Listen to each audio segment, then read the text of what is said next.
નમઃ શિવાય. ઓમ નમઃ શિવાય. હર હર મહાદેવ. હર હર મહાદેવ.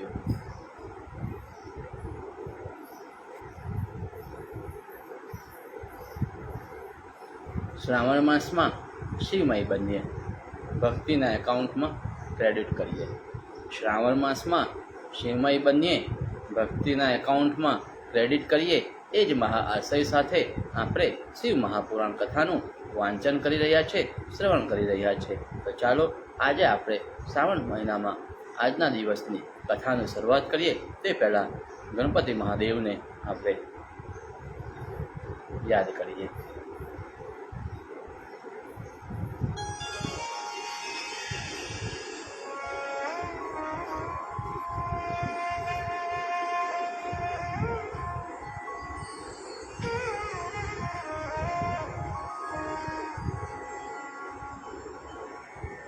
वक्रतुण्ड महाकाय सूर्यकोटि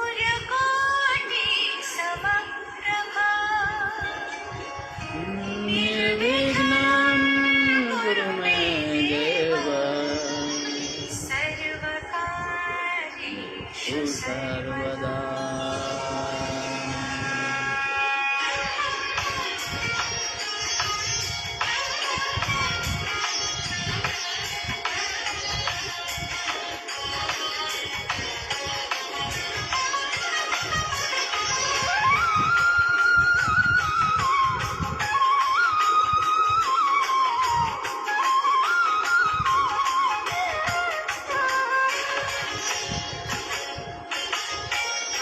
कुंड महाकाय सूर्यकोटि समाप्रभ निर्विघ्नं कुरु मे देव सर्वकार्येषु सर्वदा.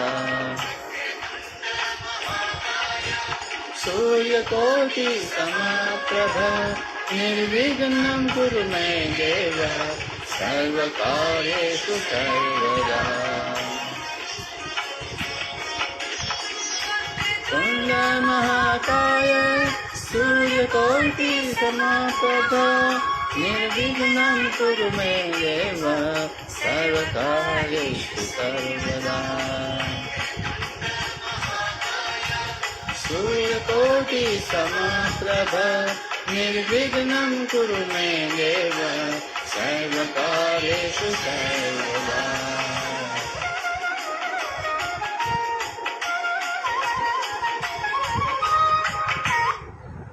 आश्चर्य नहीं कि होटलों की चादरें हमेशा इतनी सफेद. ओम नमः शिवाय. हर हर મહાદેવ. હર હર મહાદેવ. શ્રી મહાપુરાણમાં સનત કુમાર સંહિતામાં આજે આપણે અધ્યાય 35મો નું શ્રવણ અને વાંચન કરીશું. તો દવાસા, હે દેવતાઓ, દેશે મહાદેવ ધ્યાન સી રીતે કરવું અને ધ્યાન કરનાર પુરુષે હંમેશા સી રીતે રહેવું એ હું સાંભળવા ઈચ્છું છું, માટે કૃપા કરી કહો. શંકર કહે, હે મુનિ, મોક્ષના બારણાઓ પ્રતિબંધ નાશ કરનાર સમગ્ર ધ્યાન યોગનું વિધિ હું કહું છું તે એકાગ્ર ચિત્તથી સાંભળો. યોગવેતા પુરુષે ઓમકારથી યોગનું પરમ ધ્યાન ધરતી વખતે પહેલાં ગુરુને નમસ્કાર કરી મંત્રનું સ્મરણ કરી સૌમંડળ નામના આસન ઉપર બેસી પ્રયત્નથી તે બુદ્ધિને પ્રાણાયામ કરવો. વળી બ્રહ્માસન, મંડલક, સ્વસ્તિક, રુદ્રપીઠની વજ્રાસન અને વજ્રદંતો એ રીતે નાના પ્રકારના આકાર અને ગુણયુક્ત આસનો કહેલા છે. તેમાંથી હર કોઈ આસનવાળી વિચક્ષણ પુરુષે બેસવું. વળી રોગરહિત યોગી પુરુષે સ્વ આહાર કરવો, ક્રોધને જીતવો, એકાંતમાં રહેવું, શ્રેષ્ઠજનોના સંસર્ગનો ત્યાગ કરવો તથા દર્શન અને અભિગમનો ત્યાગ કરવો. એ રીતે ધ્યાની પુરુષે શાસ્ત્રોત કર્મ કરી નિત્ય ચિંતવન કરવું. તેમ તે યોગ માર્ગે એક જ રીતે એકાગ્ર મન થાય તે રીતે નિયમ પાળવો. એ રીતે નિયમ પાળવાથી પોતાના શરીરનો નાશ જાણે છે, તે છતાં પણ જગતની ઉત્પત્તિ અને પ્રલય જોઈ અહિંસક થઈ એકાગ્રચિત થયેલા યોગીએ પોતાના શરીરનું સંરક્ષણ કરી યોગ કરવો. વળી યોગીએ શરીરાદિકમાં ત્યાગ બુદ્ધિનો વિચાર કરવો કે હે શુક્ર, શોણિતથી ઉત્પન્ન થયેલો છું, જેમાં મજ્જા, મેદ અને અસ્થિથી ભરપૂર નાડીઓથી વીંટાયેલ છે. 9 દરવાજા યુક્ત શ્લેષમ, મૂત્ર અને મરમુંદી દુર્ગંધી યુક્ત જન્મ મરણવાળું વ્યાધિ અને શોકથી ભરપૂર ઘોર અને અનિત્ય શરીરમાં શા માટે મમતા કરું? એવી બુદ્ધિ રાખવું. એવી રીતે યોગવેતા પુરુષે આત્મા અને શરીરના નિત્યાનિત્યનો વિચાર કરવો. હવે બાહ્ય અને અભ્યંતર યોગ કહું તે સાંભળો. રુદ્રના નિવાસસ્થાન અવિમુક્ત ક્ષેત્રમાં ઈશ્વર મહાદેવ રહ્યા છે. તે દુર્વાસા યોગી પુરુષો 5 પ્રમાણે રુદ્ર જાણવા અને શરીરને અવિમુક્ત ક્ષેત્ર જાણવું.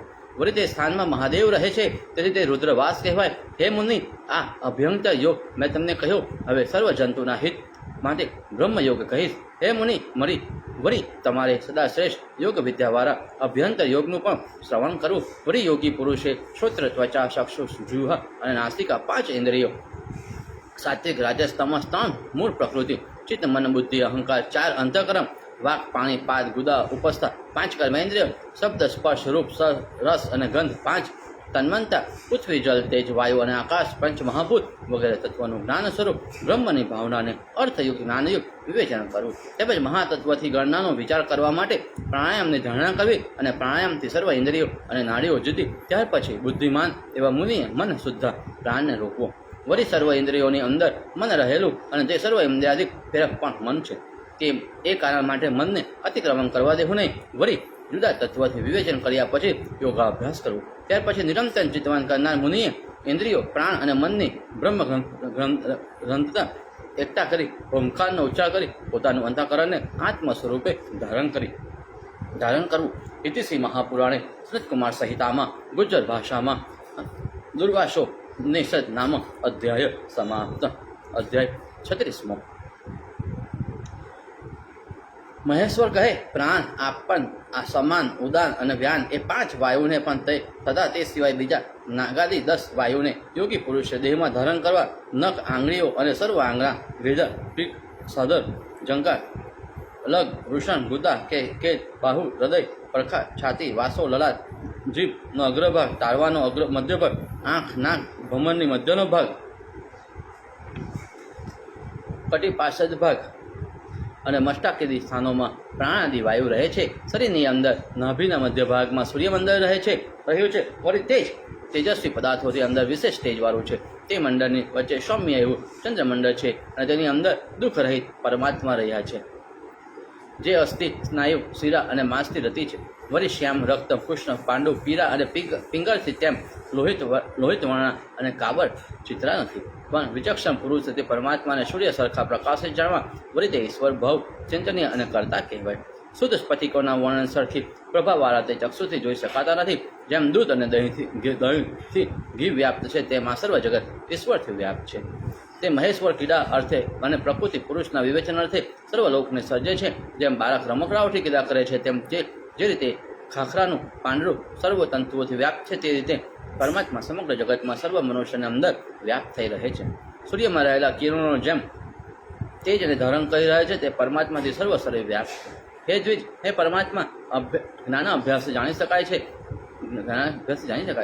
જ્ઞાન અભ્યાસ સર્વ જગતને જોઈ શકાય છે. આ પ્રમાણે યોગ વિધિ કરવાથી બુદ્ધિમાન લોકો જાણવા યોગ્ય પ્રધાન તત્વને જાણી તે રીતે જાણે છે. અને તે કહું છું, મનુષ્યના દેહમાં પ્રાણને વહન કરનારી 10 નાડીઓ છે, જેમાં 4 નાડીઓ નીચે છે, 2 નાડીઓ મધ્ય પડખામાં રહી અને ઉપરના ભાગમાં 4 રહી છે. શ્રુતિઓમાં 72,000 નાડી કહી છે. તે નાડીઓ જેમ સ્નેહથી માંસ વ્યાપ્ત છે, તેમ તે નાડીઓથી શરીર વ્યાપ્ત છે. વળી શરીરની અંદરમાં હૃદયમાં કમળના સરખું સ્થાન છે, તેમાં સૂક્ષ્મ એવા પરમાત્મા રહ્યા છે. તેને યોગી પુરુષને જાણવા શુદ્ધ સ્ફટિક મણિ સરખા વર્ણવાળા નિગુણ શાશ્વત ધ્રુવ અક્ષર અને અખંડ એવા પરબ્રહ્મને જાણ્યા પછી મારો ભક્ત નિરજન અર્થાત પુણ્ય પાપથી રહિત થાય છે. આત્મધ્યાન ધરતી વખતે આ પ્રકારે કહેવું કે ઈશ્વર તમે સર્વાંગમાં વ્યાપક, સર્વવ્યાપી, તીર્થદાદી, પવિત્ર સ્થાનમાં સર્જનારા, ધાતા, સંસારના ઉત્પાદક, સર્વ પદાર્થના સત્તાના અનુપ્રવેશથી પ્રતિષ્ઠા, સ્રષ્ટા, હર્તા, પ્રવિષ્ટા, ધર્મમાં ઉત્સુક, અગ્નિરૂપ અને સૂર્યરૂપ છે. તેથી શિવ મહાપુરાણે સનતકુમાર સંહિતામાં ગુજ્જર ભાષામાં 36મો અધ્યાય સમાપ્ત. ઓમ નમઃ શિવાય. ઓમ નમઃ શિવાય. હર હર મહાદેવ. હર હર મહાદેવ. અધ્યાય 37મો. દુર્વાસા કહે, હે શંકર, હે દેવ, આપને ફરીથી પૂછું છું કે ષડંગ યોગ દેહમાં કેવી રીતે થાય છે તે પ્રસન્ન થઈ કહો. મહેશ્વર કહે, પ્રાણાયામ, ધ્યાન અને ધારણા એ યોગ કહેવાય. પ્રાણને રોકવા તે પ્રાણાયામ કહેવાય. ધ્યાનના અભ્યાસમાં પ્રાણાયામ યોગી પુરુષે એકાગ્ર મનને હંમેશા મનમાં ઓમકારનું ધ્યાન ધરવું. સર્વે ઇન્દ્રિયો તેમજ ઇન્દ્રિયોના વિશેષોને જ્ઞાન વડે સંકોચી આત્મા સ્વરૂપમાં તેઓને સ્થિરતા પમાડવી તે પ્રત્યાહારે કહેવાય. પતિયુક્ત મનવાળા યોગી ચિત્ત વૃત્તિના નિરોધક દેહ 10 ઇન્દ્રિયોને ઓમકારના જપની સાથે જે યોજના કરે તેને વિદ્વાન પુરુષ યોગ કહે છે. અહિંસા, સત્ય, અસત્ય, બ્રહ્મચર્ય એ 5 યોગી પુરુષના યમ કહ્યા છે. અક્રોધ, ગુરુ સેવા, શૌચ, સંતોષ અને આચર્ય એ 5 બ્રહ્મવાદીઓમાં નિયમો છે. એ રીતે શુદ્ધ જ્ઞાનને સડંગ યોગનો અભ્યાસ કરનાર પુરુષ શાશ્વત પરમ અખંડ સ્થાનને પામે છે. વળી જેના માટે યોગી લોકોએ આ શરીરને અતિ તુચ્છ માન્યું છે તે શરીરની અંદર આત્મા નર વયવ છતાં અવયવવાળો ભાસે છે. શરીરને અતિ તુચ્છ કારણ કે બધા શરીરમાં વ્યાપી રહ્યો છે. જ્ઞાનરૂપ નિરંજન, અવ્યક્ત, ત્રિગુણાત્મક, દ્રષ્ટા, સ્રષ્ટા, રાક્ષતા, તમન્ના અને જ્ઞાતા છે. વળી શાશ્વત અને દર્શનીય એવા સૂક્ષ્મ પરમ પુરુષને યોગી પુરુષ ધ્યાન ચક્ષુથી જાણવા પ્રયત્ન કરે છે. જ્યારે ધ્યાન યોગે કરી તેની પ્રાપ્તિ થાય છે. જ્યારે સાક્ષાત્કાર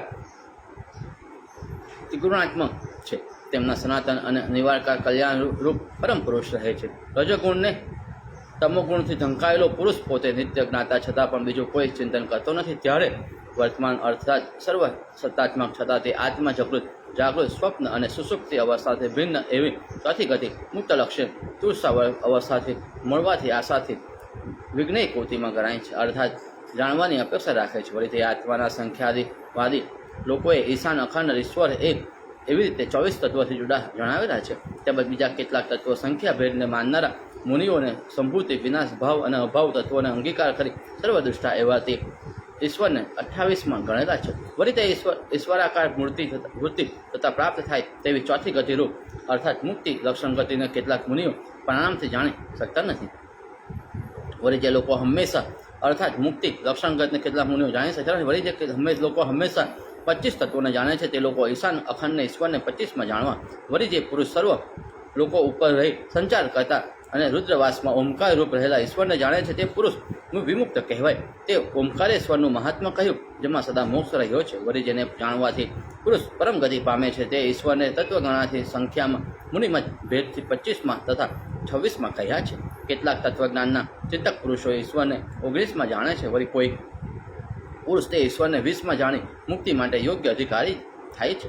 24 તત્વના સનાતન સ્થાનરૂપ આ સંખ્યા યોગમાં ઈશ્વરને 25માં કહેલા છે. તથા કેટલાક મુનિ તે ઈશ્વરને 26માં તેમજ કેટલાક તે અધ્યક્ષ ઈશ્વરને 27માં, કોઈએ તો પુરુષને 28માં તથા કોઈ પુરુષે લોકના ધારણ કરનારા તે ઈશ્વરને 30માં કહેલા છે. હે બ્રહ્મન, એ રીતે આ યોગ તમને કહ્યો. સુવત દુર્વાસા, જેને જાણી મનુષ્ય શોક કરતા નથી તેઓ પરમ કલ્યાણકારી બુદ્ધ હું કહું તે સાંભળો. જે ઓમકાર નિત્ય સ્વર વ્યંજન વગેરેનો અચ્છેદ રહેલો છે, જેને નિત્ય યતિ લોકો માત્ર અને અક્ષર રહિત જાણી ચિંતન કરે છે, એ રીતે અભ્યંતર અંતઃકરણથી જપાય છે. એવો ઓમકાર કહ્યો. હવે હું કહું તે સાંભળો. બાહ્ય તીર્થરૂપ અવિમુક્ત ક્ષેત્ર તથા મત્સ્ય દોરી ક્ષતિના દક્ષિણ તટ પર રહેલા પંચાયંતનવાસી પરમદેવ ઓમકારેશ્વર યજન તથા જપ કરવાથી જે તે ઈશ્વરની કૃપાથી મોક્ષ પ્રાપ્ત થાય છે તે ઓમકારેશ્વર નિત્ય, નિશ્ચર અને મોક્ષરૂપ છે. માટે યોગી પુરુષોએ તો તે ઈશ્વરનું નિરંતર ચિંતન કરવું. દુર્વાસા કહે છે, હે ભગવાન, બાહ્ય દ્રષ્ટિ તીર્થદાદિક રહેલા ઓમકારેશ્વરનું મહાત્મ્ય તમે મને કહ્યું તે મેં સાંભળ્યું, પરંતુ હે વૃષભ્વજ, હવે અંતઃકરણથી જપાય એવા માત્ર અને અક્ષરથી રહિત એવા ઓમકારનું ગુહ્ય તત્વ મને કહો. મહેશ્વર કહે, એ વિપ્ર, માત્ર અને અક્ષર વગરનો ઓમકાર કહું તે સાંભળો. સમસ્ત વ્યાપક બ્રહ્મરૂપ ઓમકારને જાણવાથી જતી લોક મુક્ત થાય છે. ઓમકાર બ્રહ્મરૂપ છે, એનાથી બીજું કોઈ વિશેષ નથી. વળી તે ઓમકાર બ્રહ્મ 5 માત્રાવાળું છે. તેમાં પહેલી બ્રહ્મી, બીજી વૈષ્ણવી, ત્રીજી અક્ષર માલિની, મહેશ્વરી અને ચોથી પીપીડીતી એમ અતિ સૂક્ષ્મ અને ધર્મ માત્રામાં રૂપ ગુરુવંશિત 5મી પસંતા. એ રીતે યોગન ચિત્તક પુરુષોએ જાણવું. અક્ષર એવી પસંતા માત્રાને જાણ્યા પછી યોગી પુરુષ મુક્ત થાય છે.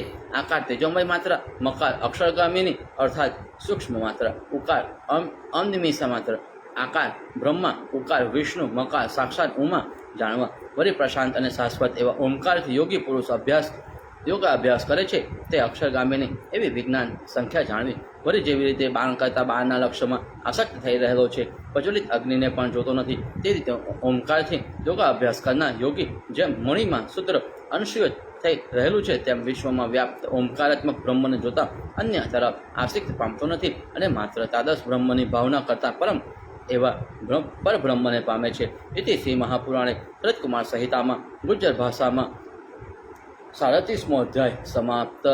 ઓમ નમઃ શિવાય. હર હર મહાદેવ. સનતકુમાર સંહિતામાં 38મો અધ્યાય હવે આગળ આપણે વાંચન કરીશું.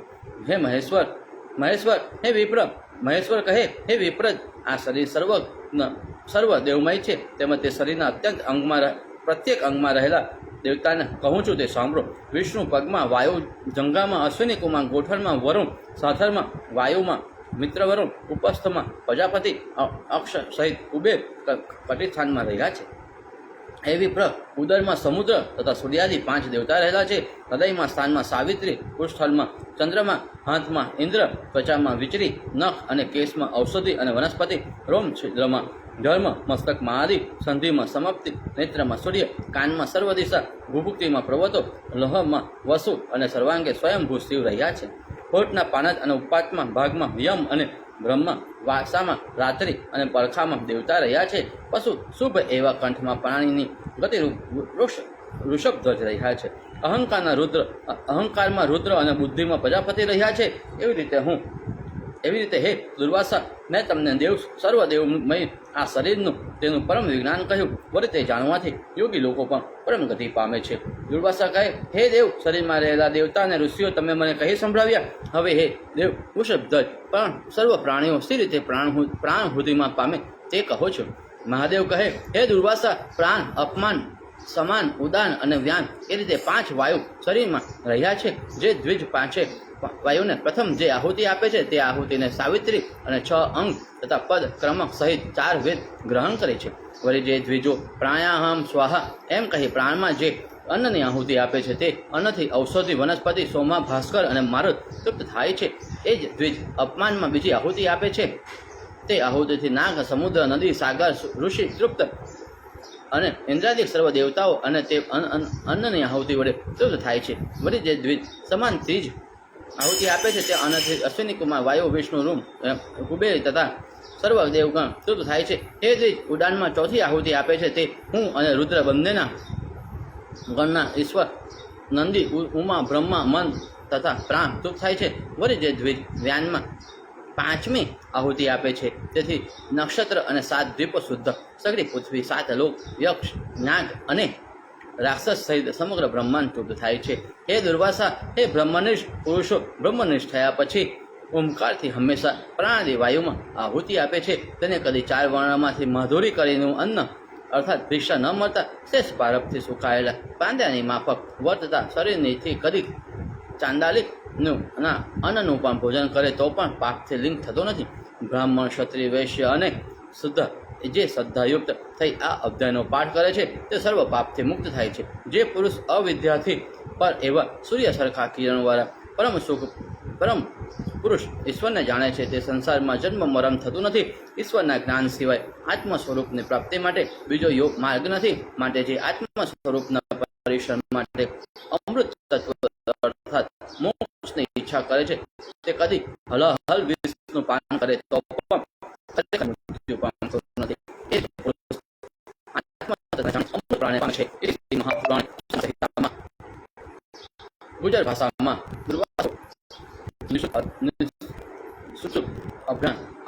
સમાપ્ત.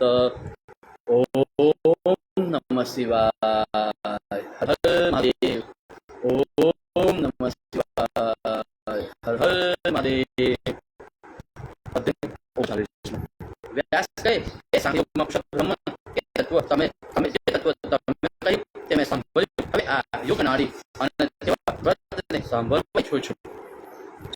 હે વ્યાસ, ભુવનના ઈશ્વરી અવિનાશી મહાદેવને અને રુદ્રના પત્ની કાત્યાયની દેવીને મસ્તકથી પ્રણામ કરી પછી વિષ્ણુ, શિવ અને બ્રહ્માંડ નાડીના સંચારથી સ્થિતિવાળું પારમેષ્ટ્ય પદના જ્ઞાનવાળું જે યોગશાસ્ત્ર કહેલું છે તે કહું છું. સાંભળ. જ્યારે દેહમાં જ રહેલા વિશ્વમૂર્તિ સિદ્ધાર્થમાં ક્રિયા કરે ત્યારે જગત તથા દેહ વિશે રહેલા અનંત કિરણો પ્રકાશિત થાય છે.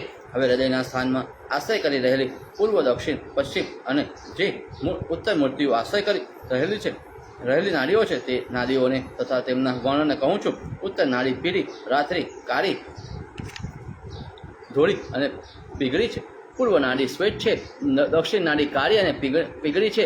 વળી તે નાડી ઉધ્વ ભાગમાં રહી છે, જે હૃદય સ્થાનમાં 25મી નાડી છે. વળી યોગી લોકો 101 નાડીની ઉપાસના કરે છે. તે સર્વ નાડીનો ત્યાગ કરી યોગી લોકોએ બ્રહ્મ નાડીનો આશ્રય કરવો. જેમ સૂર્યના કિરણો આકાશમાં રહી પ્રકાશને કરે છે, તેમ હૃદયમાં રહેલો પરમાત્મા સર્વને પ્રકાશિત કરે છે. નાભિગત નાડી વડે યોગી લોક જન્મ મરણરૂપ કીડાથી થયેલા મોહનો નાશ કરે છે. 96,000 નાડી હૃદયમાં રહેલ છે અને તેથી પંચજલા એવી સંજ્ઞા કહેવાય છે. જે પશ્ચિમ ઉત્તર નાડીઓમાં કહી છે તે ઉડાનમાં રહેલી છે, અને જે આશ્રય કરનારી નાડી કહી છે તે સમાનમાં રહેલી છે. વળી તે બમણી પ્રવેશથી થવાથી હૃદયના મધ્ય ભાગમાં વિસ્તાર પામી છે. એ રીતે સર્વ જગત રહ્યું છે એવું નાડીનું પ્રમાણ કહ્યું. પહેલાં કહેલી 4 નાડીની સાથે સૂક્ષ્મથી સૂક્ષ્મ છિદ્ર જીવાત્મા રહ્યો છે. તે જીવાત્મામાં સર્વે પ્રકારે સ્વરૂપાનંદનો પ્રકાશ કરે છે. નાડીનો મધ્ય ભાગમાં વાયુના નિરોધથી શુદ્ધ એવા આત્માનું હૃદય અને બ્રહ્મરંધના ધ્યાન કરવું. પર અને અપરના જ્ઞાનના ભંડારરૂપ અર્થાત બ્રહ્માદિ અસ્મિદાદિને સત અસત અને કાર્યકારણને જાણનાર યોગી લોકો તે નાડીને બ્રહ્મ નાડી કહે છે. વળી તે આત્મામાં જોડાયેલું મન 5 કર્મેન્દ્રિય શુદ્ધ 5 જ્ઞાનેન્દ્રિયનું રક્ષણ કરે છે, અર્થાત વિષય વાસનાથી મુક્ત કરે છે. વળી યોગ વેતા હૃદય પાદાદિમાં ગૂંથાયેલી તે સર્વ સહસ્ત્રવિધિ નાડીઓની વચ્ચે વાયુનો રોગ કરવાથી આદિ એવા 4 મહાભૂતને જાણે છે. તેથી સ્વર્ગમાં રહેલું ઐશ્વર્ય, સપ્તર્ષિ અને મુખ્ય 4 દિગ્પાલ શુદ્ધ સર્વ જગત તેને નશ્વર ભાસે છે. માટે તે નાડી આત્મકિરણ રૂપ છે. સર્વ વેદને તે યોગીના હૃદયમાં જ રહ્યા છે. જે યોગી ઉપર કહેલી નાડીની વિશ્વની ભાવના કરે છે તે યોગી હૃદયમાં યજ્ઞ અને સર્વ વેદ રહ્યા છે. વળી યોગી ઓમકારથી બ્રહ્મરથને પ્રાપ્ત થાય છે, અને બ્રહ્મરથ તથા નાસિકાને ભેળી આકાશમાં લઈ પામે છે, અર્થાત મુક્ત થાય છે.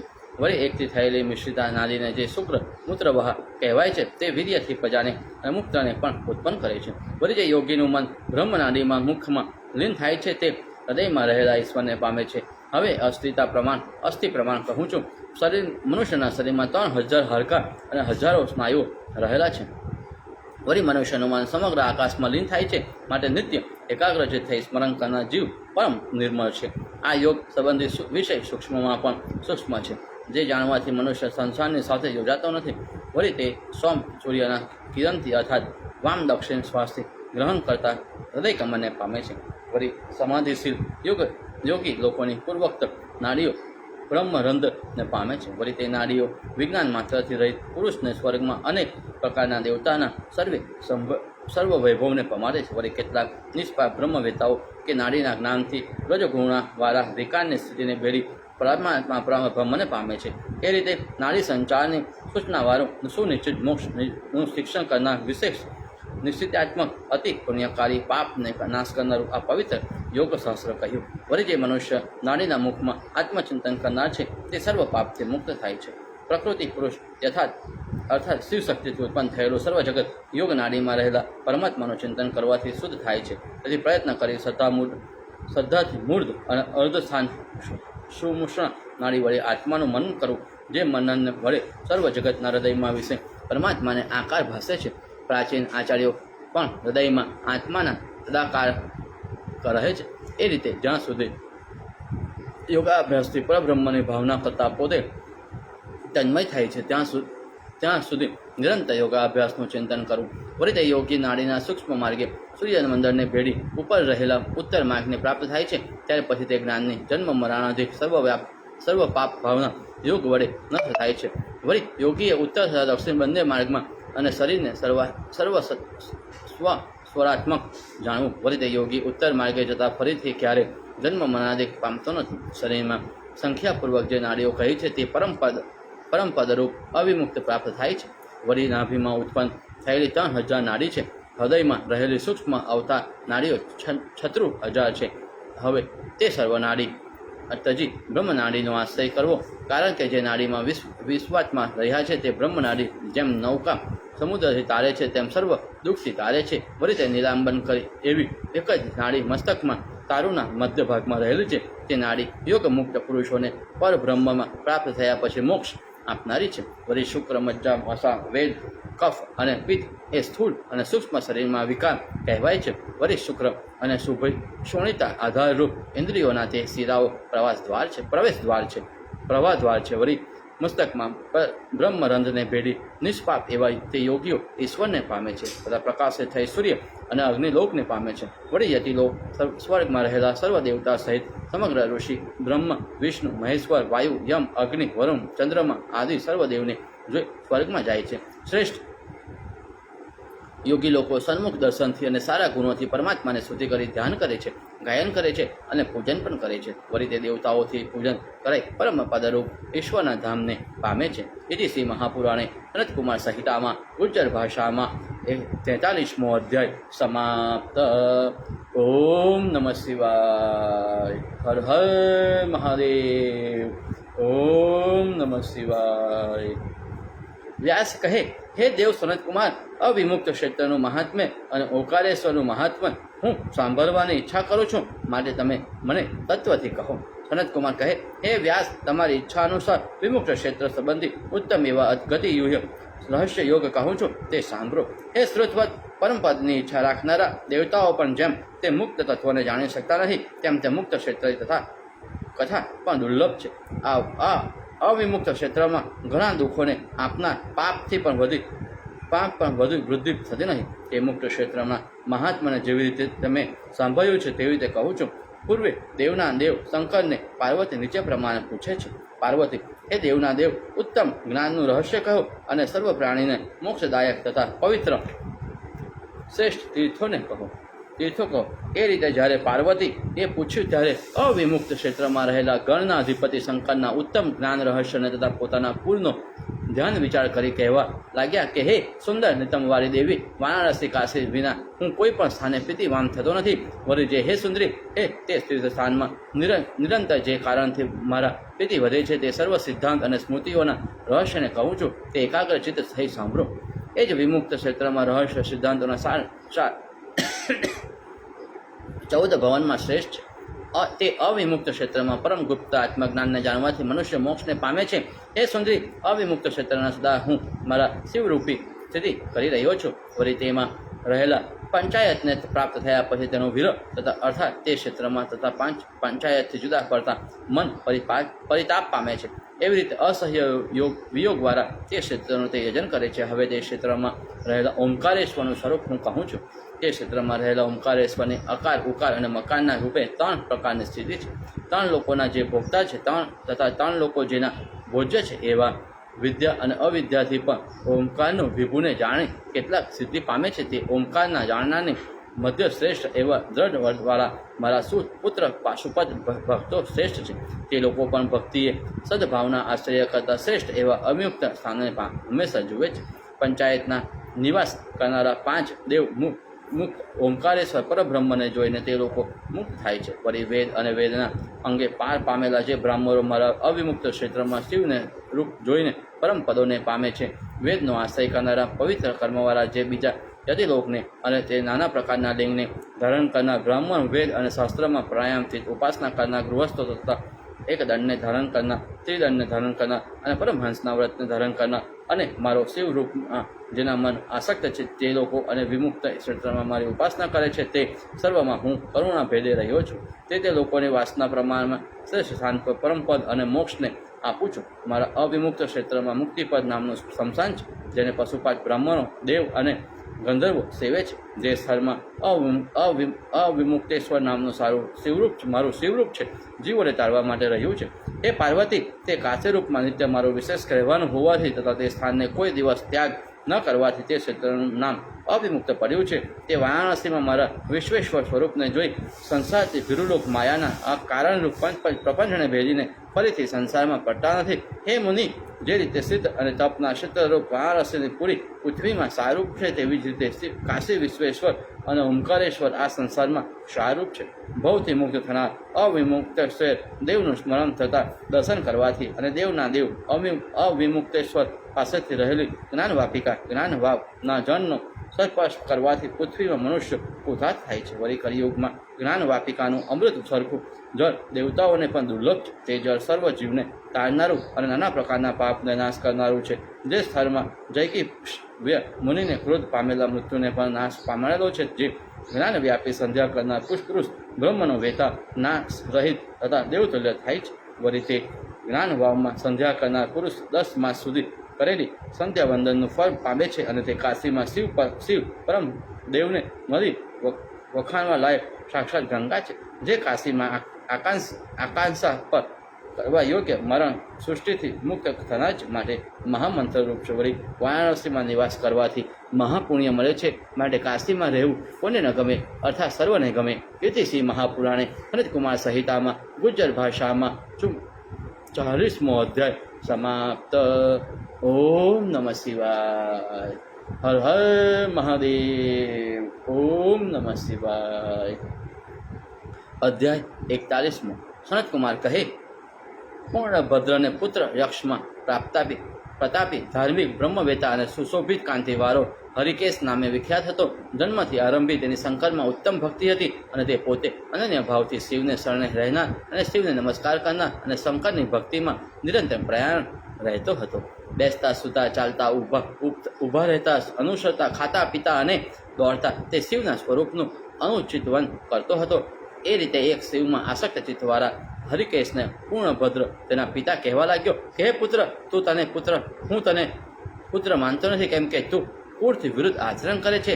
તે યક્ષમાં અધમ પુત્ર કુળવાન યક્ષોની આવી વૃત્તિ હોતી નથી, કારણ કે યક્ષો તો ઘણું કરીને માંસ ખાનારા ક્રૂર અને હિંસાપ્રાયણ હોય છે. માટે ત્યારે મહાત્માઓની વૃત્તિ જોઈને તેના જેવી શિવ ભક્તિ ન કરવી જોઈએ, કારણ કે શિવ ભક્તિમાં કંઈ ફળ નથી. વળી જે મનુષ્ય જેવી રીતે જે જાતિવશમાં બ્રાહ્મણને ઉત્પન્ન થયેલ હોય તેવી રીતે તે મનુષ્ય ઉત્તમ વંશને અનુસરી વર્તવું, પરંતુ તેથી તે ગૃહસ્થ બીજા આશ્રમનું કર્મ કરવું નહીં, તથા અર્થાત જાતિમાં ઉત્પન્ન થયો હોય તે જાતિને અનુસરતું કર્મ કરવું. વળી આપણે દેવને ઈચ્છીએ તે માટે ઉત્તમ માર્ગમાં ચાલવું, પરંતુ મનુષ્ય જાતિની પેઠે નીચ કર્મ કરવું નહીં. માટે જે ધર્મનું તું આ ધર્મ કરે છે તે ધર્મની ક્રિયા મનુષ્ય લોકોની દેવ પ્રાણી પ્રાપ્તિ માટે આવા કર્મ કરે છે. માટે તેઓના આ ધર્મ છે. એ જ કારણે આપણે મનુષ્ય કરવા યોગ્ય દેવ સેવાદિક ધર્મ કરવા યોગ્ય નથી. તથા હું તને નિસંશય કહું છું કે મનુષ્યનું ધર્મ કર્મનું આચરણ કર્યું નથી. સનતકુમાર કહે, એ રીતે પ્રતાપી પૂર્ણભદ્ર ફરીથી કહેવા લાગ્યો કે જ્યાં તું જવાની ઈચ્છા રાખે છે ત્યાં તું જલ્દી નીકળી જા. મહાત્મા હરિકેશ પોતાના પિતાના વચન સાંભળી ઘરથી નીકળી વારાણસીમાં આવી તપ કરવા લાગ્યો. તે હરિકેશ તપ કરતી વખતે સુકાઈ ગયેલા લાકડા પર પાષાણ અને વૃક્ષ જેવો સ્થિત થઈ પોતાના ગોત્રને યોગ આજીવિકાને તથા પોતાની યક્ષ જાતિને અનુસરતી હિંસાદિક કૃતિને છોડી આ શુભ ગુણાકાર ચેતનમાં આવીને ધર્માત્મા હરિકેશ યોગીના ઈશ્વર ગુણક્રેશ્વર દેવનું આરાધન કરવા લાગ્યો. હે વ્યાસ, તે સ્થાનમાં એકાગ્રચિત વારો પ્રસન્ન બુદ્ધિવાળો હરિકેશ ઇન્દ્રિયોના સમુદાયને નિયમમાં રાખી નિશ્ચલ થઈ રહ્યો. એ પ્રકારે સ્થિર રહેનારા હરિકેશને દેવતાના 1000 વર્ષ વીતી ગયા તથા શરીર ઉપર રાખડું જમી ગયો તથા શરીરને કીડી વડે વગેરે જંતુઓ ખાવા લાગ્યા. રાજસૂચિ મુખ વગેરે તીક્ષ્ણ ચાંચવાળા પક્ષીઓ ચાંચોથી વિંધવા લાગ્યા. તે અંગ ઉપર માંસ અને રુધિર વગેરે રહ્યું નથી તથા અન્નનો ત્યાગ કરીને માત્ર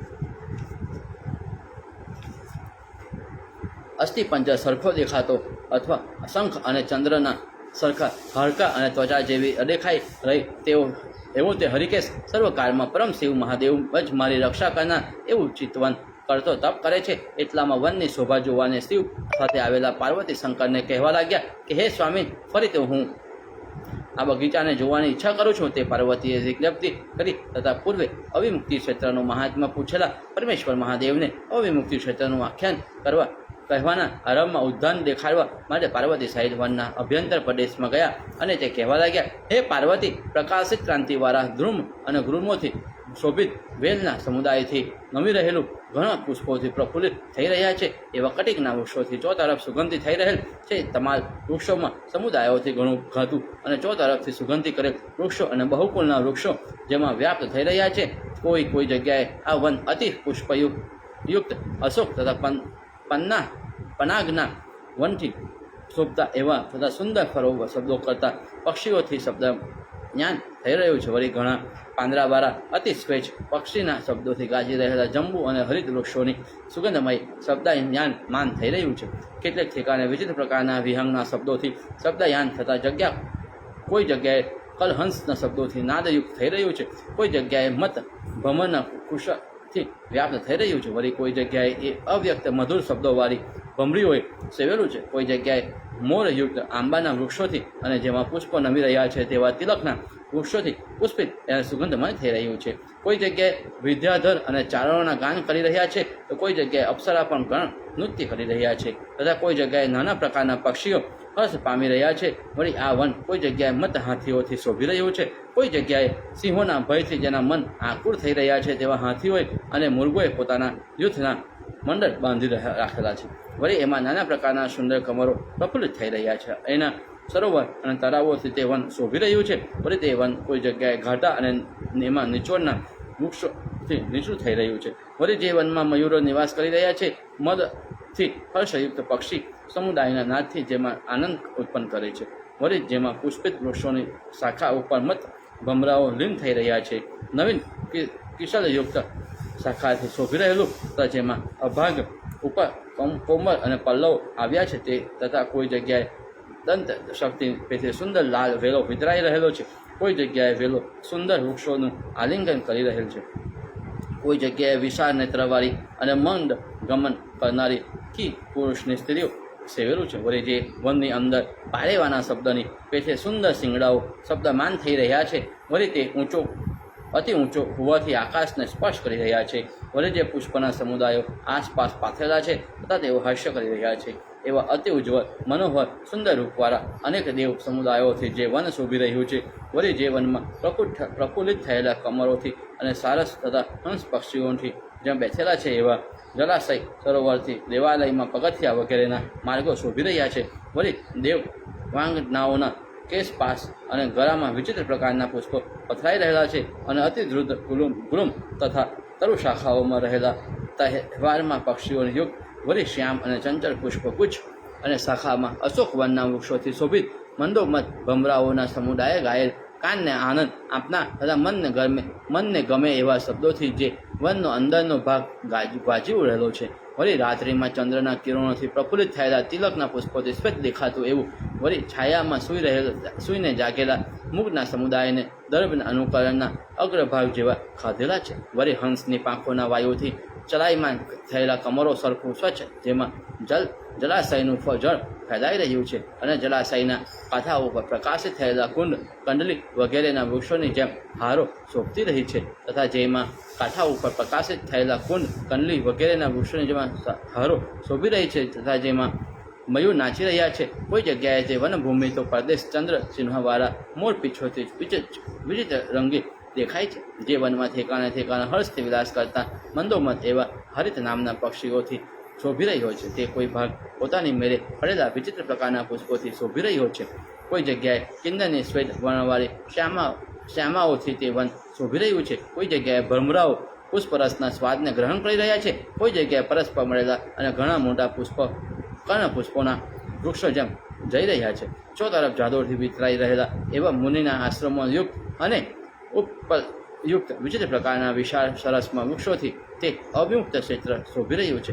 પ્રફુલ્લિત થયેલી અતિમુક્ત નામની લતા ગ્રહોની શોભાથી મનોહર દેખાતું સિદ્ધ લોકોની સ્ત્રીઓના મનોહર હાસ્ય શબ્દોથી સુંદર દેખાતું પ્રફુલ્લિત થયેલા પિયુંગનું વૃક્ષના માંજર ઉપર ભમરાઓ આસક્ત થઈ રહ્યા છે. ભમરાઓની પંક્તિઓમાં જેમાં કદમના પુષ્પો નમી રહેલા છે. વળી ફૂલના સમુદાયથી અને વાયુની વૃક્ષના અગ્રભાગોમાં જે ચડાયમાન થઈ રહ્યા છે. વળી વનમાં રહેનારા લોકોએ વાંસની ગાંઠો વગેરે વનભૂમિ ઉપર પાર્શ્વથી શોભાયમાન તથા ઝાડના મૂળ તથા કોતરમાંથી નીકળેલી મુગલીઓના સમુદાયો સરોવરના કાંઠા ઉપર બેઠા છે. એવું ક્ષેત્ર વેલ અને લતાના શરીરને ધારણ કરનાર વૃક્ષોને પણ મોક્ષદાયક છે. વળી ચંદ્રમાના કિરણો સરખા ધોરા મનોહર તિલકના વૃક્ષોથી સિંદૂર કેસર અને કુસુમ સરખા સુંદર અશોક વૃક્ષોથી અને સોના સરખા પુષ્પ પ્રકાશિત થઈ રહેલા છે તથા પ્રફુલ્લિત થયેલા સ્થળ કમરોથી શોભાથી જેની વિશાળ શાખાઓ વિચિત્ર દેખાય છે. નવા કર્ણિકાના વૃક્ષોથી શોભી રહેલું છે. વળી કોઈ જગ્યાએ કાજલ સરખા શ્યામવાળા કોઈ જગ્યાએ વેદ્યું મળી સરખા પ્રકાશિત અને કોઈ જગ્યાએ પ્રકાશયુક્ત સુશોભિત પુષ્પોથી જેનું ભૂતલ વ્યાપ્ત થઈ રહ્યું છે. જે વનની અંદર પૂર્ણાંકમાં વૃક્ષોમાં પક્ષીઓમાં શબ્દ થઈ રહેલા છે એવું, તથા લાલ અશોકોના ગુચ્છોમાં જેમાં ચડાયમાન થઈ રહ્યા છે. વળી મને હર ઉપરાંત ભાગમાં પરિશ્રમને હારનાર મંદ સુગંધી પવન ચાલી રહ્યો છે. ત્યાં પ્રફુલ્લિત થયેલા કમરોના ભમરોનો વિલાસ થઈ રહ્યા છે.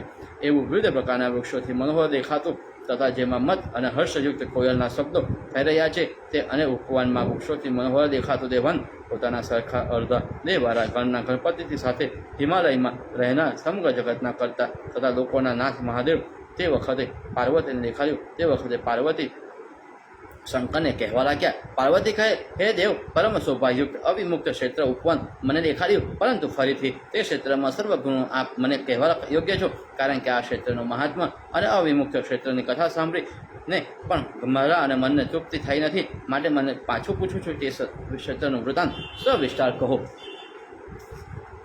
મહાદેવ કહે, હે દેવી, આ કાશી સદા મારું પરમ ગુપ્ત ક્ષેત્ર છે તથા સર્વકાળમાં સર્વ જીવોના મોક્ષના કારણરૂપ છે. હે દેવી, સિદ્ધ અને પક્ષીઓથી શોભિત તથા નાના પ્રકારના વૃક્ષોથી વ્યાપ્ત એવા આ ક્ષેત્રમાં હંમેશા મારા વ્રતનો આશ્રય કરનાર, મારા લોકોની ઈચ્છા રાખનાર અને નાના પ્રકારના આશ્રમ ચિહ્નોને કરનાર નિયમિત અંતઃકરણવાળા યોગેશ્વરો પરમ યોગનો અભ્યાસ કરે છે. હે કલ્યાણી, કમલ, ઉત્પલ અને પુષ્પ વગેરેથી તથા સરોવરથી શોભાયમાન અને અપ્સરાગણ તથા ગંધર્વોથી સુશોભિત એવા આ અવિમુક્ત ક્ષેત્રમાં જે કારણથી મને સદા નિવાસ કરવો છે ગમે છે એ કારણ હું કહું છું. આ ક્ષેત્રમાં મને ક્રિયા અર્પણ કરનાર તથા મારા મનમાં રાખનાર મારો ભક્ત જે રીતે પામે છે તે રીતે બીજા કોઈ ક્ષેત્રમાં મોક્ષ પામતો નથી. માટે આ અતિ ગુપ્ત એવું મારું મોટું દિવ્ય પૂર છે. આ ક્ષેત્રને મુમુક્ષુ સિદ્ધ લોકો અને બ્રહ્માદિ દેવતાઓ આ ક્ષેત્રના તત્વને જાણે છે, પરંતુ ચર્મચક્ષુવાળા લોકોને મારું આ ક્ષેત્ર બીજા પ્રાકૃત નગર જેવું સાધારણ ભાષે છે. વળી આ ક્ષેત્ર બીજું કંઈ મને પ્રિય નથી, માટે આ ક્ષેત્ર મારા મનને હરે છે. આ ક્ષેત્રને મેં કોઈ દિવસ પણ પૂર્વે ત્યાગ કર્યો નથી, તેમ મારાથી તેનો ત્યાગ પણ થઈ શકશે નહીં. તે કારણ વિના અવિમુક્ત મહાક્ષેત્ર કહેલું છે. તેથી નૈમિષારણ્ય કુરુક્ષેત્ર, ગંગાધ્વર અને પુષ્પકરમાં સ્નાન કરવા તથા સેવનથી જે મોક્ષ પ્રાપ્ત મળતો નથી તે મોક્ષ આ ક્ષેત્રના સ્નાન કરવાથી મળે છે. તેટલા માટે આ ક્ષેત્ર વિશેષ છે. વળી તે મોક્ષ પ્રયાગ અથવા આ ક્ષેત્રમાં મારા પરિગ્રહથી મળે છે. વળી તીર્થમાં શ્રેષ્ઠ પ્રયાગ કરતાં પણ આ મારું ક્ષેત્ર મોટું છે, કારણ કે આ ક્ષેત્રમાં રહી મહાતપસ્વી જગસ્વીય મુનિ યોગ્યથી સદપુરુષોને પામવા યોગ્ય સિદ્ધિને પામ્યા છે. માટે આ ક્ષેત્રમાં મહાત્મા જાણ્યા પછી તે આ ક્ષેત્રની ભક્તિ અને મારા પરિચિતનથી મોટા યોગીઓમાં શ્રેષ્ઠ એવા જગીશ્વર્ય સિદ્ધિ પ્રાપ્ત થયા પછી પણ જ્ઞાનની ઈચ્છા કરે છે. માટે તે નિત્યમાં આ ક્ષેત્રમાં મારું ધ્યાન કરે છે તથા યોગથી શરીરનો લય કરી અંત દેવતાને પણ દુર્લભ એવા પરમ કૈવલ્ય મોક્ષને પદને પામે છે. વળી સર્વ સિદ્ધાંતને જાણનારા મુનિ લોકોએ કહ્યું છે કે આ વિમુક્ત ક્ષેત્ર અવ્યક્ત લિંગ છે, અર્થાત કારણમાં લીન થવાથી સત્તર પદાર્થમય કહેલું છે. માટે બીજા ક્ષેત્રોના દુર્લભ એવો મોક્ષ માત્ર આ ક્ષેત્રમાં જ મળે છે. વળી હે દેવી, આ ક્ષેત્રની ઉપાસના કરનાર લોકોને હું ઉત્તમ યોગનું ઐશ્વર્ય મારું સાયુજ્ય અને ઈચ્છિત સ્થાન આપું છું. વળી સર્વપ્રિય પદાર્થને અર્પણ કરનાર યક્ષમાં મોટા કુબેરજી આ ક્ષેત્રમાં માત્ર વંદનથી નિગણવાથી અધિપત્ય બન્યા છે. હે દેવી, પરમાત્મા રૂપ અર્થનું ચિંતન કરનારા સર્વ નામના મુનિ પણ મારી ભક્તિથી આ ક્ષેત્રમાં મારું આરાધન કરવાથી અનુક્રમે સિદ્ધિ પામશે. વળી હે પદ્માંશથી મહાતપસ્વી પરાશરના પુત્ર યોગી અને મહાતપસ્વી મુનિમાં શ્રેષ્ઠ ધર્મના વક્તા તથા વેદશાસ્ત્રના પ્રવર્તક વ્યાસજી પણ આ ક્ષેત્રમાં રમણ કરે છે. વળી એ સુંદર વર્તવાળી બ્રહ્મા, વિષ્ણુ, વાયુ, સૂર્ય દેવતાના રાજા ઇન્દ્રના અને બીજા દેવતાઓના પર ઋષિઓની સાથે આ ક્ષેત્રની ઉપાસનાઓ કરે છે. વળી બીજા કેટલાક ગુપ્ત રૂપવાળા અને મહાવ્રતવાળા યોગીઓ અને સિદ્ધ લોકો એકાગ્ર મનવાળા થઈ આ ક્ષેત્રમાં સદા મારી ઉપાસના કરે છે. માટે હે દેવી, તું પણ પહેલાં મારી ઉપાસના કરીને મારા પ્રસાદથી ચતુર્વર્ણથી મુક્તિ એવી આ અલંકારપુરી પતિ પ્રાપ્ત થઈશ. વળી જે કોઈ પુરુષ ઘણા દેશાવરના મનુષ્યોથી વ્યાપ્ત આ વારાણસીમાં નિવાસ કરીને સર્વે ઇન્દ્રિયોને પણ મને અર્પણ કરે છે તે પુરુષ મને પામે છે. હે સુંદર અંગવાળી ગૃહસ્થ બ્રહ્મચર્યો અને મારા ભક્તો તથા મારા પ્રયાણ જે ક્ષેત્રવાસીઓ મારા ક્ષેત્રના દર્શન કરે છે તે મારા પ્રસાદથી પરમ દુર્લભ એવા મોક્ષને પામે છે. વળી જેનું ચિત્ત વિષયમાં આસક્ત છે તથા જેણે ધર્મનો ત્યાગ કર્યો છે એવો પુરુષ પણ એ આ ક્ષેત્રમાં મરણ પામે છે. તે ફરીથી સંસારમાં જન્મ મરણને પ્રાપ્ત થતો નથી. ત્યારે જે મમતા રહિત તથા સત્વગુણમાં રહેલા ધીર પુરુષ પરમપદને પામે છે એમાં શું આશ્ચર્ય. વ્રતયુક્ત તથા એકાંતવાસ સેવન કરનારા તથા કોઈ સમયે થતી આત્માની અવબોધરૂપ અવસ્થાથી શૂન્ય એવા સર્વ પ્રકારે મારામાં ભાવના કરનારા એવા સંગત જીવત જ્ઞાન સંજ્ઞાવાન લોકો આ ક્ષેત્રમાં દેહનો નાશ થવાથી પરમ મોક્ષ પદ પામ્યા છે. વળી કેટલા સારા વ્રતવાળા લોકોને મારા પ્રસાદથી મોક્ષ પામ્યા છે. વળી હજારો જન્માંતરથી યોગ અભ્યાસ કરતા એવા યોગીઓને જે મોક્ષ મળે છે તે મોક્ષ પદ માત્ર મનુષ્યને કાશીમાં મરણથી મળે છે. હે દેવી મહેશ્વરી, એ રીતે આ અવિમુક્ત ક્ષેત્રનું અતિ ઉત્તમ ગુપ્ત તથા મોટા ફરવાળું મહાત્મા મેં તમને સંક્ષેપથી કહ્યું. હવે એનાથી બીજું સિદ્ધ લોકોએ ગુહ્ય એવું કોઈ ગયું ક્ષેત્ર નથી. વળી આ પૃથ્વીના યોગેશ્વરો અવિમુક્ત ક્ષેત્રરૂપ યોગને તથા તેના મહાત્માને જાણે છે. માટે આ અવિમુક્ત ક્ષેત્ર એ જ પરમ જ્ઞાનરૂપ છે, એ જ પરમ કલ્યાણરૂપ છે, એ જ પરબ્રહ્મરૂપ છે અને એ જ પરમ પદરૂપ છે. હે ગિરિરાજની પુત્રી પાર્વતી, મનોહરમાં આ કાશી અને સદા ત્રણેય ભુવનમાં સારરૂપ થઈ છે. કારણ કે વિવિધ પ્રકારના દુષ્કર્મ કરનાર લોકો પણ આ કાશીપુરીમાં આવવાથી પાપ મુક્ત થઈ નિર્મળ દેખાય છે. હે દેવી, પવિત્ર એવા વૃક્ષ અને ગુલામના સમુદાયથી યુક્ત એવું આ પુણ્યકારી ક્ષેત્ર નિરંતર મને અતિ પ્રિય છે. કારણ કે આ ક્ષેત્રમાં વેદથી રહિત એવા મૂર્ખ પ્રાણીઓ પણ પરમપદને પામે છે, એમાં સંશય નથી. સનતકુમાર, એ સમયમાં મહાદેવ શ્રેષ્ઠ ભક્ત ઋષિકેશને ઈચ્છિત વરદાન આપવા માટે પાર્વતીને કહેવા લાગ્યા, હે સુંદર નિતમવારી ભુવનેશ્વરી, એ મારો ભક્ત યક્ષ તપ કરીને નિષ્પાપ થયેલો છે અને તે આપણે બે જણને વરદાનથી પામવાનો છે. એ રીતે કહી જગતના મહાપતિ મહાદેવ સહિત જે ઠેકાણે નાડીથી વિતરાયેલા અને અતિ દુર્લભ થયેલો યક્ષ તપ કરે છે ત્યાં ગયા. શિવજીને છેટેથી આવતા જોઈ હરિકેશ યક્ષે ભક્તિથી પ્રણામ કર્યા. ત્યાર પછી અતિ નમ્ર હરિકેશે વૃષભધ્વજ શંકરે દિવ્ય ચક્ષુ આપ્યા. ભરતકુમાર કહે, દિવ્ય ચક્ષુ પ્રાપ્ત થયા પછી તે યક્ષ ધીમે ધીમે નેત્ર ઉગાડી ગણ સહિત વૃષભયુક્ત એવા ઉમાપતિ મહાદેવના દર્શન અને સ્તુતિ કરવા લાગ્યો. એ રીતે પોતાના દર્શન તથા સ્તુતિ કરવામાં ભાવુક એ ભક્તને જોઈ શંકર નીચે પ્રમાણે કહેવા લાગ્યા. મહાદેવ કહે, હે પુત્ર, ત્રણ લોકમાં દુર્લભ વરદાન હું તને આપું છું. માટે તપ રહિત થઈને શરીરના સામર્થ્ય પ્રાણે તથા મને પ્રાપ્ત થઈશ. સનતકુમાર કહે, હરિકેશ યક્ષે જે રીતે શિવજી પાસેથી વરદાન પામીને હાથ જોડી અક્ષત શરીરે શંકરના ચરણમાં પ્રણામ કર્યા, ત્યાર પછી ફરીથી શંકરે કહ્યું, હું વરદાન આપનારો છું, માટે તે જોઈએ તે માંગી લે. ત્યારે હરિશે કહ્યું, હે ભગવાન, તમારા પાસ વિશે અંતર્યારહિત અનન્ય ભક્તિ લોકોને અન્નદાન આપવું સામર્થ્ય અક્ષય એવું ગણનું આધિપત્ય ગણું અને વિમુક્ત ક્ષેત્રવાસમાં આપો, જેથી હું સર્વ કાર્ય તમારા દર્શન કરું. માટે હે દેવના ઈશ્વર, જે એ જ વરદાનની ઈચ્છા કરું છું તેમજ આપે પણ મને ઉત્તમ વરદાનો પહેલાં આપેલા છે. મહાદેવ કહે, હે પુત્ર, જરા મરણથી મુક્ત અને સર્વ શોક રહિત બીજાને વરદાન આપનાર અને સર્વને પૂજા યોગ્ય સર્વથી ન જીતાય એવા અને તેવ અને યોગના ઐશ્વર્યમુખ થઈ તું ગણનો અધિપતિ થઈશ. વળી સર્વ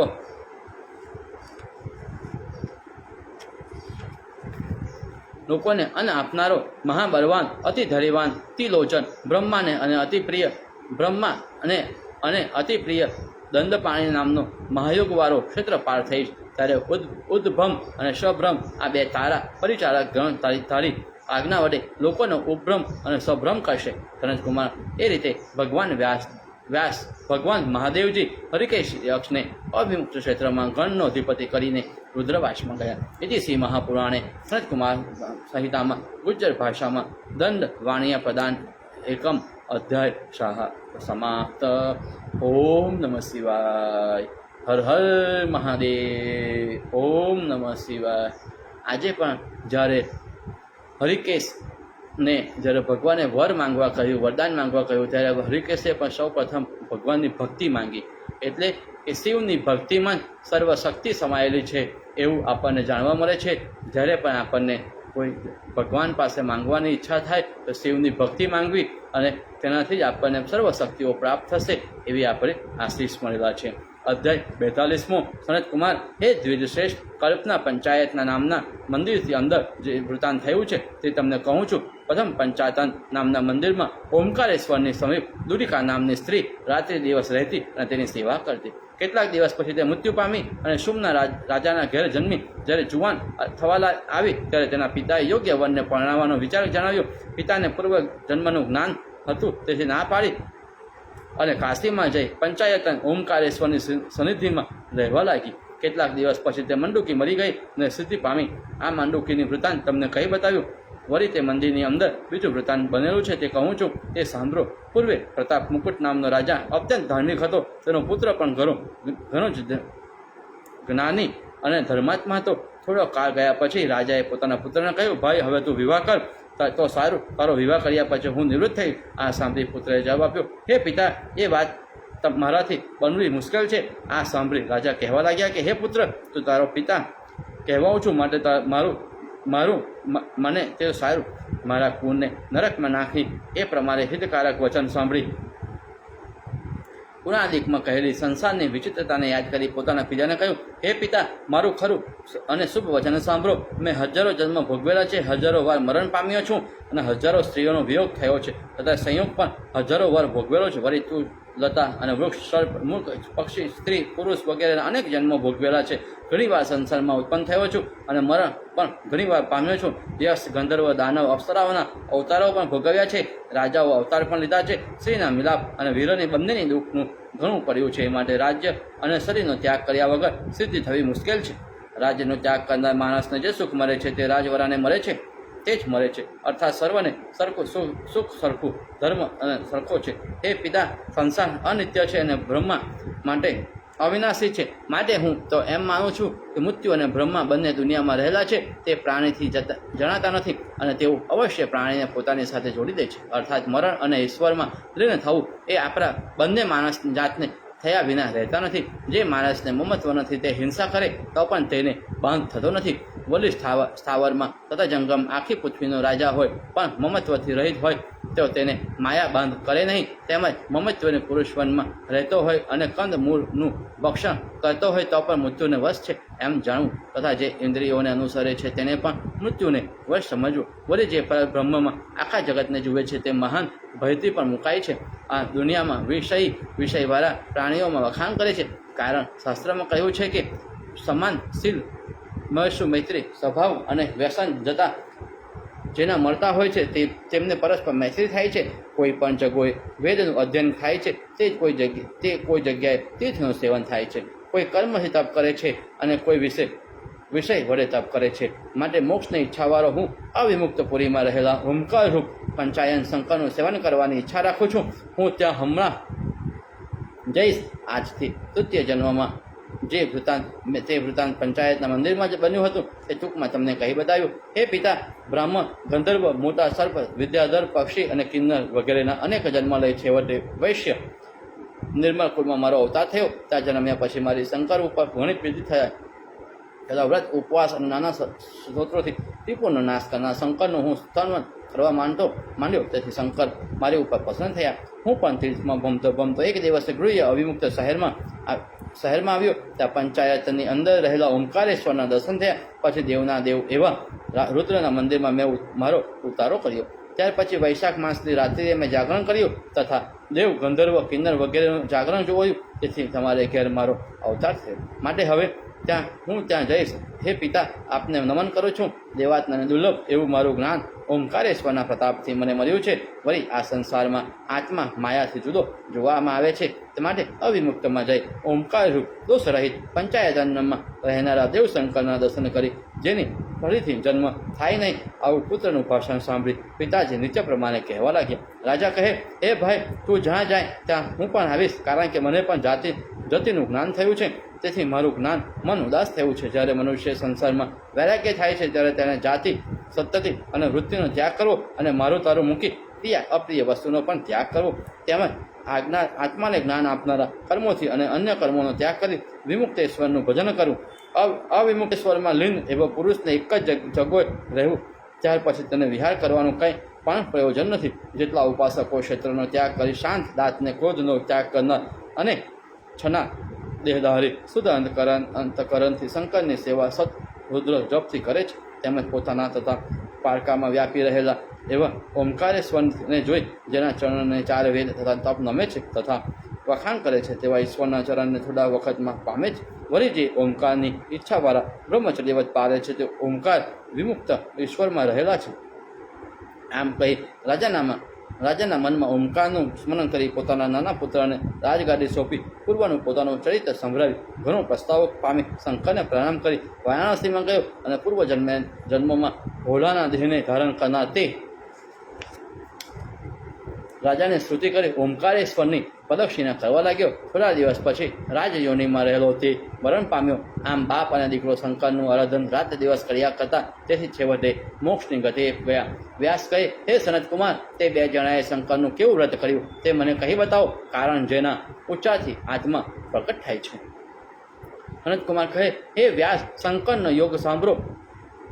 તે મૃત્યુને જીતનાર છે, અવિમુક્ત સ્થાનમાં પોતાનો વાસ કરીને રહેલ છે. તેથી ઓમકારની ઉત્પત્તિ છે, નિરંતર કલ્યાણકારક. તે અનાદિ છે, અજન્મ છે, અવયવ છે, સ્વયંભૂ છે, નિર્દેશ રહિત ઉત્તમ કારણ છે, ભાવ પદાર્થ છે, અભાવમાં રહેલા ચંચળ અને અચિત્ય, નિર્મળ, નિર્ભય, નિરપેક્ષ, આશ્રય રહિત, શ્રુતિથી રહિત, નમસ્કારથી રહિત, નિસર્ગ, નિરૂપ, પ્રદ્રવ્ય, નિરંજન, અવલંબન રહિત, અપવર્ગ, અગ્નેય, અનુપમ, નાશ રહિત, અનિત્ય, કારણરૂપ, સર્વથી જુદા, સર્વ જગોએ વ્યાપ્ત, શુદ્ધ, નિર્મળ, જ્ઞાનરૂપ, સર્વાત્મા, સૂક્ષ્મ, ઓમકારરૂપ, આત્માના સાક્ષીભૂત, અચાર સહિત, આકાર રહિત, બ્રહ્મરૂપ, કેવળ, નિર્માણ, મુક્ત, શંકા રહિત, મહદ વિદ્યા વડે પાપીઓનું મોચન કરનાર, તેજરૂપ, અનંત, સ્થાવર રહિત, આત્મારૂપ, જ્ઞાનરૂપ, પોતે પોતાની અંદર રહેલા ઉપદેશની જ્ઞાન ગોચર, દેહ રહિત, આત્મજ્ઞાનથી જણાતા એવા ચિત્ત તથા જ્ઞાનના પ્રકાશિત સમાગમથી રોહિત, બહાર અને અંદરની રહેલ તથા શબ્દની પણ તેનું નિરૂપણ થતું નથી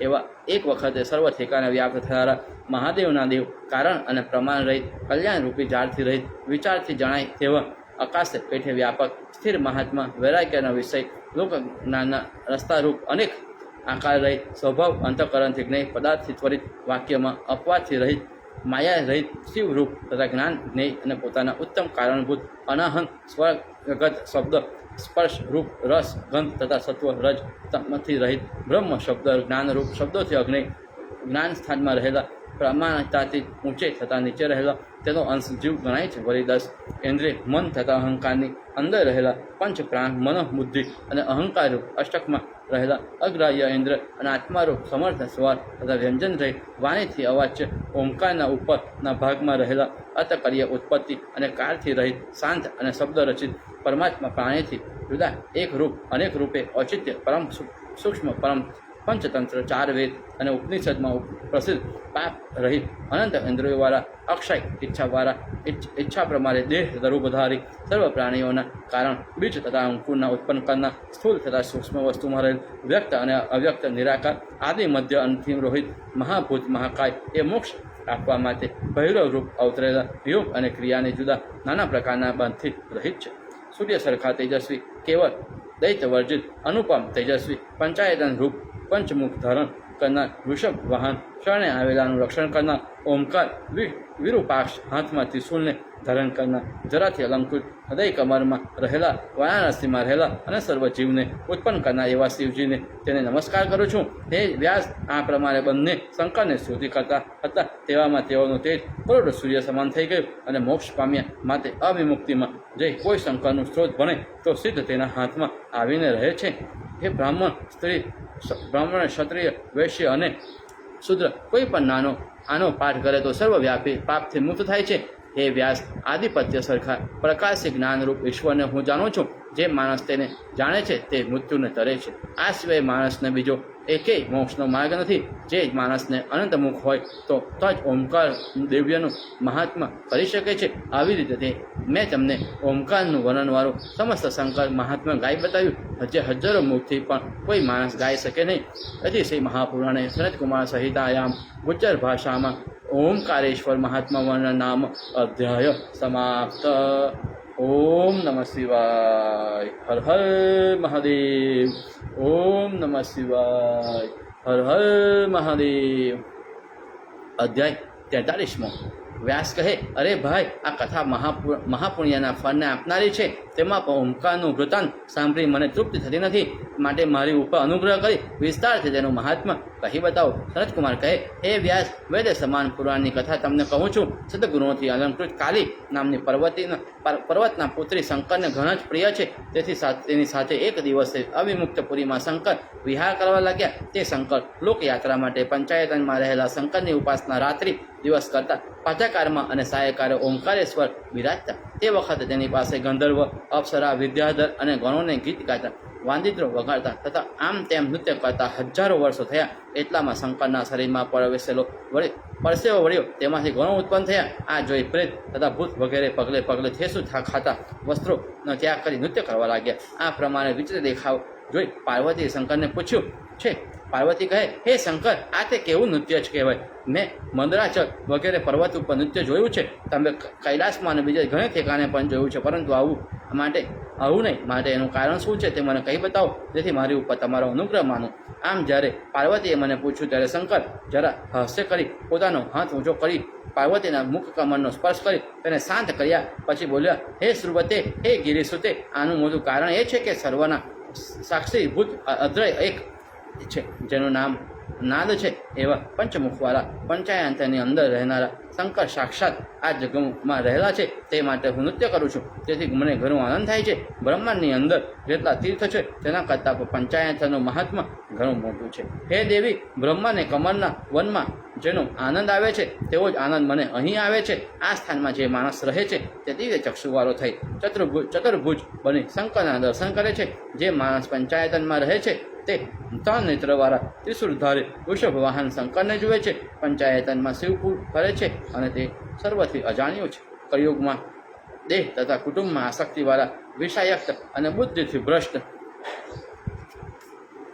જે લોકો શંકરના ભક્ત નથી તેના જોવામાં પંચાયતન આવતું નથી. પણ જેઓ શાંત દાંત અને ક્રોધથી રહિત હોય છે તે પંચાયતંત્ર પૂજાથી પરમેશ્વરના દર્શન કરી શકે છે. વળી જેણે પૂર્વજન્મમાં મારી આરાધના કરી હોય તે અવિમુક્ત સ્થાનને દેખાય છે તથા જાણે છે. હે શુદ્ધવતે, બ્રહ્માંડમાં જેટલા તીર્થો છે તે સર્વ તીર્થો વૈશાખ સહિતની 14 પંચાયતવનવાસી શંકરના દર્શન કરવા આવે છે. દેવતા પાશુપત વદધારી અને રુદ્રો એ સર્વ ઓમકારેશ્વરને વીતીને રહેલા છે. ઓમકારેશ્વરની આસપાસ આદિદેવ કેશવ અને બ્રહ્મા રહેલા છે. આ સગડા શંકરનું ધ્યાન કરનારા શંકરની જમણી બાજુએ રહેલા છે. વામદેવ, સાવણી, આઠમો મનુ, અધોર, કપિલ, દેહલ અને બીજા શંકરની ઉત્તર તરફ રહેલા છે. હે ભદ્રે, પંચાયતનવાસી લોકો, શંકરનું ધ્યાન કરનારા લોકો 7 કરોડ મંત્રો અને તપથી પણ અધિક કૃતવાસી નામના ગણો શંકરની પછવાડેના ભાગમાં રહેલા છે. આવી રીતે તે મારા સ્થાનનું રક્ષણ કરે છે. વળી કામ, ક્રોધ, લોભ અને મોહ, મદ અને મત્સર વગેરેથી આ પંચાયતવાસી શંકરનું રક્ષણ કરે છે. ઓમકારના દર્શનથી મનુષ્ય મોક્ષની ગતિ પામે છે. ઇતિ શ્રી મહાપુરાણે સનતકુમાર સાહિત્યમાં ગુજ્જર ભાષામાં ઓમકાર નિરોધનાથ નામનો અધ્યાય સમાપ્ત. ઓમ નમઃ શિવાય. હર હર મહાદેવ. ઓમ નમઃ શિવાય. શ્રાવણ માસમાં શિવમય બનીએ, ભક્તિના એકાઉન્ટમાં ક્રેડિટ કરીએ. શ્રાવણ માસમાં શિવમય બનીએ, ભક્તિના એકાઉન્ટમાં ક્રેડિટ કરીએ. એ જ મહાઆશય સાથે આપણે શિવ મહાપુરાણ કથાનું શ્રવણ કરી રહ્યા છીએ, વાંચન કરી રહ્યા છીએ. આપના કુટુંબીજનો, સર્વ મિત્રો અને સ્વજનો આ કથાથી સુખ, સમૃદ્ધિ, શાંતિ અને સ્વાસ્થ્ય પ્રાપ્ત કરો એવા શુભ આશય સાથે આપણે આજની કથાને અત્યારે વિરામ આપીએ છીએ. બપોરે 3 વાગ્યે ફરીથી આ જ કથામાં ફરીથી આપણે આપ સર્વને પધારવા માટે હું આમંત્રણ આપું છું. તો બપોરે 3 વાગ્યે ફરીથી આપણે શિવ મહાપુરાણ કથાનું વાંચન અને શ્રવણ કરવા માટે ભેગા થઈશું. ઓમ નમઃ શિવાય. હર હર મહાદેવ. ઓમ નમઃ શિવાય.